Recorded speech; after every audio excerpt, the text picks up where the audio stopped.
नमस्कार, आप देख रहे हैं टाइम्स ऑफ भारत। बिहार में चुनावी साल में राजनीतिक की सरगर्मी जो है वो लगातार बढ़ती जा रही है। पार्टियों के बीच पोस्टर वार चल रहे हैं। वहीं नीतीश कुमार एक बार फिर लालच दिए हैं बिहार के जनता को, और इस बार पेंशन और वृद्धा पेंशन, विधवा पेंशन में बढ़ोतरी करके उन्होंने चुनावी गेम खेला है। एक बार फिर दोबारा 400 जो मिलता था अब महीने में 1100 का ऐलान उन्होंने किया। ऐसा क्यों?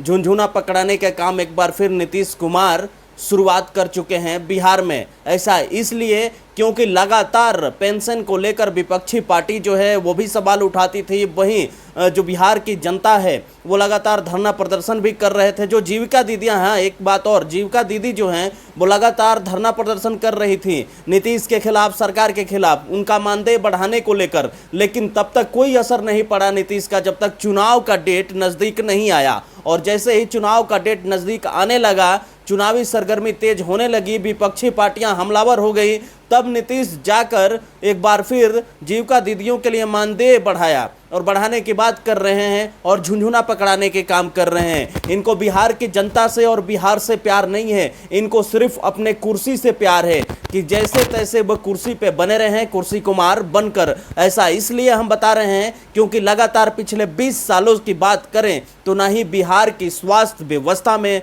कोई बदलाव आया है, ना ही स्वास्थ्य व्यवस्था सुधरा है, ना ही जो बड़ा अस्पताल है उसके स्ट्रक्चर सुधरे हैं, आईसीयू रूम सुधरे हैं। लगातार गरीबों को उत्पीड़न झेलना पड़ रहा है बिहार में, अस्पताल के बाहर, अस्पताल के अंदर भी। एक अगर बड़ी बीमारी किसी गरीब की हो जा रही है तो पीएमसीएच के दरवाजे के सामने कराह कराह कर प्राण त्याग देता है, लेकिन उसको सफल इलाज नहीं मिलता है। और जैसे ही चुनाव आता है तो सत्ताधारी पार्टियों के नेता उछलने कूदने लगते हैं, मंच से ताबड़तोड़ बौछार कर देते हैं भाषणबाजी का और योजना का, और कहते हैं कि हम बिहार के लिए ये करेंगे, वो करेंगे, बिहार को नया बिहार बनाने का काम करेंगे, नया निर्माण करेंगे, बिहार में खाक करेंगे। आप 20 साल से लूट कर बिहार को खा रहे हैं।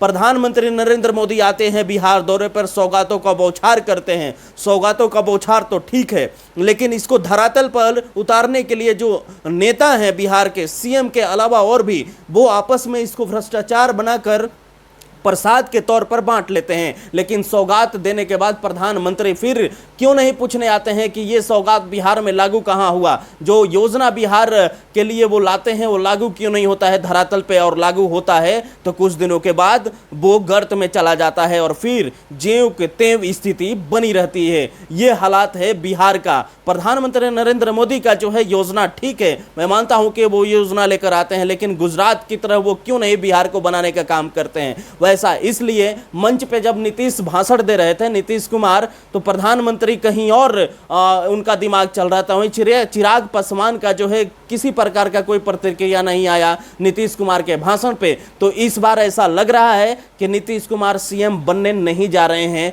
क्योंकि उनका करतूत और उनका विकास भी जनता के सामने है। तो आप लोग को इस पर क्या मत है? आप लोग मेरे बातों से कितना सहमत है? क्या वाकई में बिहार में जो 20 साल की सरकार है वो असफल रही है? कमेंट सेक्शन में जरूर बताएं। जय हिंद।